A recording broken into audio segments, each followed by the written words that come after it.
আসসালামু আলাইকুম, আমি মম হালিমা। সবাই কেমন আছেন?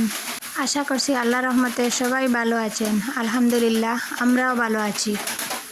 কাল সকাল ফজরের নামাজ আদায় করে রিজওয়ানকে মসজিদে দিয়ে সামনের রাস্তাতে একটু হাঁটতে বেরিয়েছিলাম।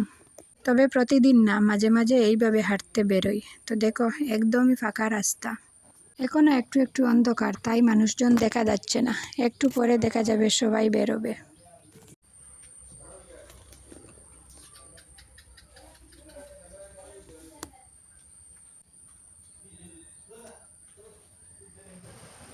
সামনে দেখলাম ঘাস, তো খালি পায়ে স্যান্ডেল খুলে একটু হাঁটছি।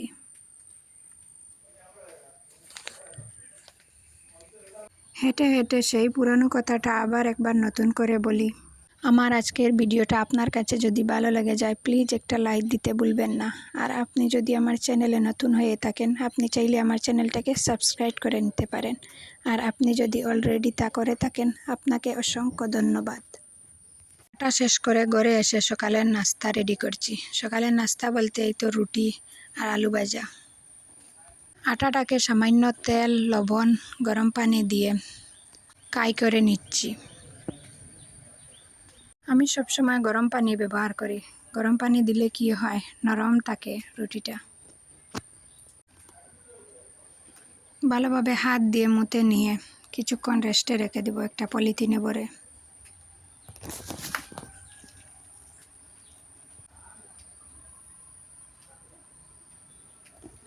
প্রায় ঘন্টার মতো রেস্টে রেখে দিয়েছিলাম, তো এখন বের করে এটাকে বেলে নিচ্ছি। এই তো প্রতিদিনের সকালের কাজ, নাস্তা রেডি করা। তাড়াহুড়া করছিলাম, রিজওয়ান একটু পরে মসজিদ থেকে চলে আসবে। সকালে শুধু যে নাস্তা রেডি করব তা না, গৃহিণীদের যে কত কাজ থাকে।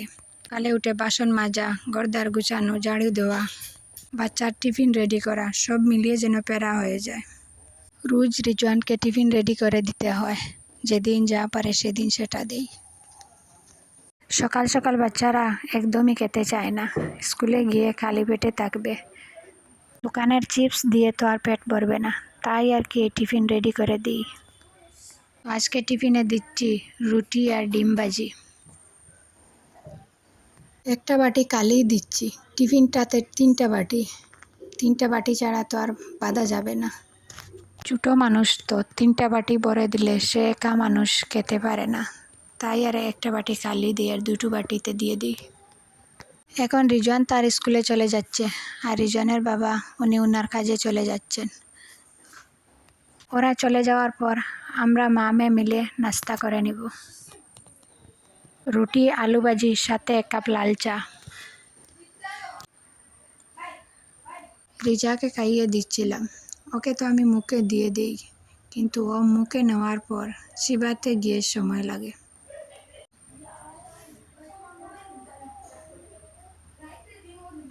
ও কিন্তু খুব পাকা, ও বুঝতে পারছে আমি ভিডিও করছি।